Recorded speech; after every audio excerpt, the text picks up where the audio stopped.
ইব্রাহিম আলাইহিস সালাতু ওয়াস সালাম তার ছেলে ইসমাঈল আলাইহিস সালাতু ওয়াস সালামকে বলেছিলেন, ছেলের বাড়িতে বেড়াইতে গিয়ে বাবা তার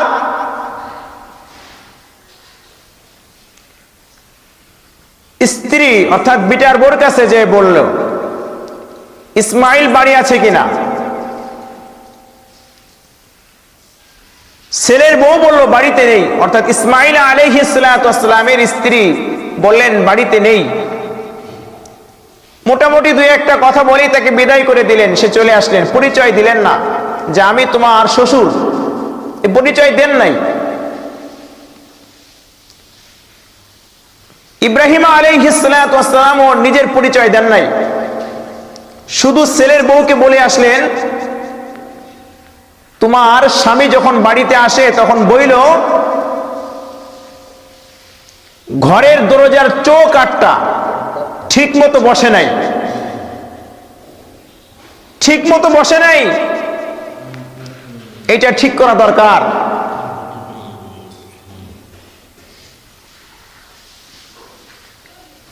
ইব্রাহিম আলাইহিস সালাতু ওয়াস সালাম তার ছেলে ইসমাঈল আলাইহিস সালাতু ওয়াস সালামের বাড়িতে বেড়াইতে গেলেন।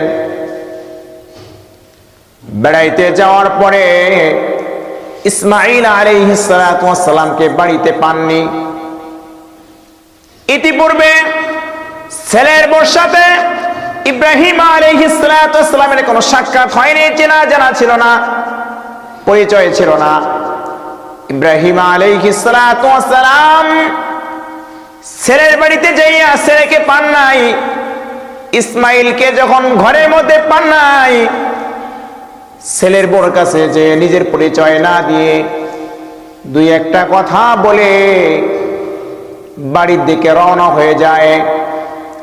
আর ছেলের বউকে বলে যায়, তোমার স্বামী যখন বাড়িতে ফিরে তখন বলিও একজন মুরব্বী এসেছিল, সে বলে গিয়েছে ঘরের দরজার চৌকাঠটা সুন্দর করে বসে নাই, ফিট খাই নাই, সম্ভব হলে যেন চৌকাঠটা সুন্দর করে বসায় নাই।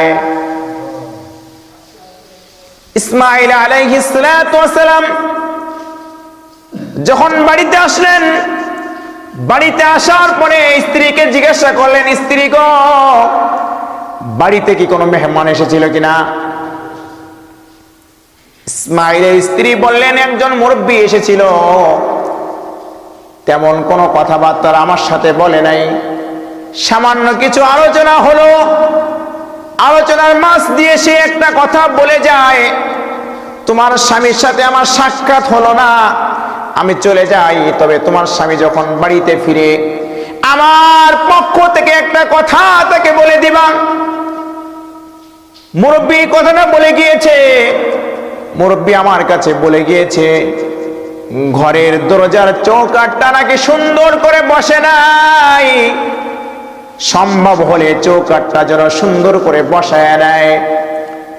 ইসমাঈল আলাইহিস সালাতু ওয়াস সালাম যখন বাড়িতে ফিরলেন, এই মেসেজটা যখন তার স্ত্রী তাকে দিলেন, দেওয়ার সঙ্গে সঙ্গে ইসমাঈল আলাইহিস সালাতু ওয়াস সালাম বিবিকে ডেকে বলে, বিবি গো যে লোকটা এসেছিল তুমি তাকে চিনতে পারো নাই, তিনি তাকে চিনতে পারো নাই, আমি জানি না তুমি আমার ওই মুরব্বীর সাথে কেমন আচরণ করেছো, কেমন কথাবার্তা বলেছো, কেমন মেহমান আন্দারি করেছো, আমি সেটা দেখি নাই, আমি জানতেও চাই না, তবে আমার দ্বারা এই মুহূর্তে তোমার মতো স্ত্রীকে নিয়ে সংসার করা আর চলবে না, আর সম্ভব না। তুমি ওই মুরব্বীর সাথে কেমন আচরণ করেছো, কেমন ব্যবহার করেছো, কেমন তার সাথে তোমার মুআমালা ছিল, সেটা আমার জানার প্রয়োজন নেই, আমি জানতেও চাই না, তবে তোমার মতো স্ত্রীর সাথে এখন থেকে নিয়ে আমার আর সংসার করা সম্ভব না। ও বিবি,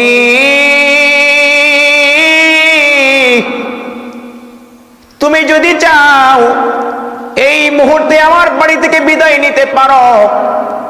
এই কথা শোনার সঙ্গে সঙ্গে ইসমাইলের স্ত্রী স্বামীকে বললেন, স্বামী গো, আমি তো আপনার সাথে এমন কোনো খারাপ ব্যবহার করি নাই, এমন কোনো খারাপ আচরণ করি নাই, এমন কোনো দুর্ব্যবহার করি নাই, যেই কারণে আমি আপনার সাথে সংসার করতে পারি না, পারবো না।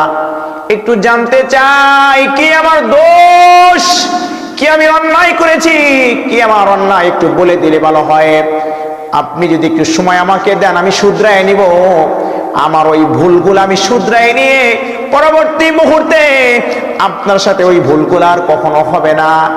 ইসমাইল তার স্ত্রীকে ডেকে ডেকে বলে, স্ত্রী গো, তোমাকে সময় দেওয়ার মতো সময় আমার হাতে আর নেই। আমি এই মুহূর্তে সিদ্ধান্ত নিয়েছি, তোমার মতো স্ত্রীর সাথে আমার এক মুহূর্ত সংসার করা সম্ভব না। আল্লাহু আকবার। কোনো কথা বললেন না, কোনো সুযোগ তাকে দিলেন না, কোনো কথা বলার মতো তার সাথে কোনো সময় তার সাথে হলো না, কোনো ব্যাখ্যা তার সাথে চললো না। এক কথায় তাকে ঘর থেকে বের করে দিলেন। আর দ্বিতীয়বার তার পিতা ইব্রাহিম আলাইহিস সালামকে পুনরায় আবার দাওয়াত করলেন। বাবা, আগের বার আপনি আমার বাড়িতে বেড়ায় গিয়েছিলেন, জানি না আমার আগের স্ত্রী কেমন আপনার সাথে আচরণ করেছে, কেমন কথাবার্তা বলেছে, কেমন তার ব্যবহার ছিল, সেটা আমি জানি না, জানার প্রয়োজন নাই। তবে আপনি চাইলে আমার বাড়িতে আর একবার বেড়ায় যেতে পারেন। আল্লাহু আকবার। প্রথম স্ত্রী চলে যাওয়ার পরে, বিদায় করে দেওয়ার পরে ইসমাইল আলাইহিস সালাম দ্বিতীয় একটা বিবাহ করে বাবার কথা অনুযায়ী ঘরের চৌকাঠটা পাল্টায় দেয়। অর্থাৎ বিবির ওই চৌকাঠের উদ্দেশ্য হলো ইব্রাহিম আলাইহিস সালামকে তো তার বিচার বউকে বলতে পারে না, তোমার স্বামীকে বলিয়া দিও যেন স্ত্রী তালাক করে দেয়, এটা যেন বলতে পারে না। বাবা, বলা যায় কিনা বলেন? বলা যায় না।